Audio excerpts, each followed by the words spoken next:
আব্দুল জলিল সাহেব রহমতুল্লাহি তাআলা আলাইহি, তিনি জন্ম নিয়েছিলেন সিলেটের রেঙ্গায় এবং সেখানে ব্রিটিশ বিরোধী আন্দোলন গড়ে তুলেছিলেন। সেই সময়ের আসাম প্রদেশ জমিয়তুল উলামায়ে হিন্দের সাধারণ সম্পাদক তিনি ছিলেন এবং এই সংস্থা দিয়ে ব্রিটিশ বিরোধী আন্দোলনকে তীব্র থেকে তীব্রতর করে তুলেছিলেন, যার ফলে যখন পাকিস্তান হিন্দুস্তান হয়ে গেল, হযরত শেখ রহমতুল্লাহি তাআলা আলাইহির বাড়ি সিলেটে অর্থাৎ পাকিস্তানে পড়ে গেল। সেই সময় তার শেখ মুর্শিদ শেখুল ইসলাম হুসাইন আহমদ মাদানী রহমতুল্লাহি তাআলা আলাইহি, আমাদের হযরত শেখ রহমতুল্লাহ আলাইহির প্রাণের আশঙ্কা ছিল পাকিস্তান হয়ে যাওয়ায়, সেই জন্য তার মুর্শিদ শেখুল ইসলাম মাদানী রহমতুল্লাহি তাআলা আলাইহি হযরত শেখকে আমন্ত্রণ করেছিলেন, তুমি এসে যাও আসামে ভারতে। তার মুর্শিদের আহ্বানে এমনভাবে তিনি এসেছিলেন, তখনও তিনি সেখানে শাদী করেছিলেন। তার আহলিয়াকে বলেছিলেন, তুমি যদি আমার সাথে থাকতে চাও তবে চলো, আমার মুর্শিদের আহ্বানে আমি ভারতে চলে যাচ্ছি। কিন্তু তার আহলিয়া আসতে রাজি না হওয়ায় তাকে পর্যন্ত সেখানে রেখে একা একা হযরত শেখ রহমতুল্লাহি তাআলা আলাইহি আমাদের এই সরজমিনে নিয়ামত হিসাবে তার আবির্ভাব হয়েছে। এবং 1947 ইংরেজিতে এই মাদ্রাসা শেখুল হাদিস ছিলেন তখন আল্লামা মুশাহিদ সাহেব রহমতুল্লাহ আলাইহি। তিনি যখন দেখলেন হযরত শেখ রহমতুল্লাহ আলাইহি এখানে এসে গেছেন, মুশাহিদ সাহেব রহমতুল্লাহ আলাইহি হযরত শেখ রহমতুল্লাহি তাআলা আলাইহিকে হাদিসের দর্শের দায়িত্ব দিয়ে মুশাহিদ সাহেব রহমতুল্লাহ আলাইহি চলে গেলেন তার বায়মপুর, তার বাড়ি।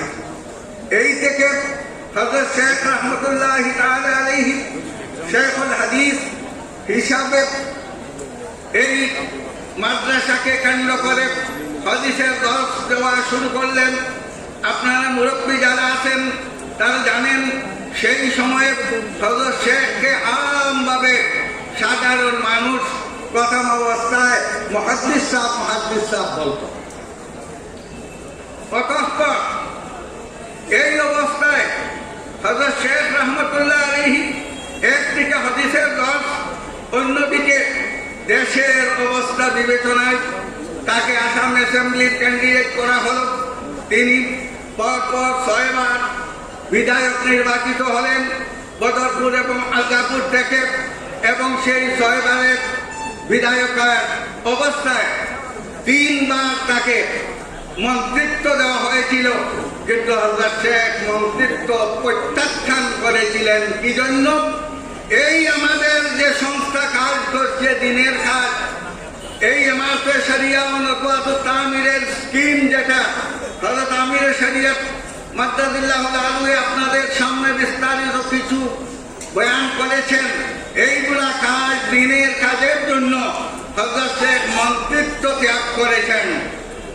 বুখারী শরীফ পড়ানোর জন্য মন্ত্রিত্ব ত্যাগ করেছেন, কিন্তু দিনের এই মেহনত করে আমাদের কাছে আমানত দিয়ে গেছেন।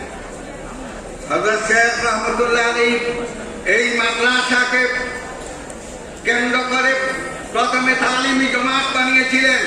ছাত্রদেরকে প্রতি বৃহস্পতিবারে জায়গায় জায়গায় মসজিদে মসজিদে তরতিব দিয়ে দ্বীনি তালিমের জন্য প্রেরণ করতেন, এবং শনিবারে ছাত্ররা এসে হাদিসের দর্শ নিত। এইভাবে তালিমি জমাত বানিয়ে কাজ শুরু হয়। কাজ মানুষের আকর্ষিত হন লোকজন, তাই কাজ ধীরে ধীরে বর্ধিত হতে থাকে। সেই জন্য নকওয়াতুত তামির নাম দিয়ে বৃহৎভাবে কাজ হতে হতে আজ আমাদের সম্মুখে এই কাজ চলছে। কিন্তু বন্ধুগণ, হযরত শেখ রহমতুল্লাহ আলাইহির যে স্বপ্ন ছিল, সেই স্বপ্ন আজও বাস্তবায়িত হয়নি। হযরত শেখ বলতেন যে কোন গ্রামের কোন মসজিদ নেশাবের মাধ্যমে ছাত্রদের শিক্ষা হচ্ছে প্রতিটা মসজিদে নেতাদের সাথে সবাই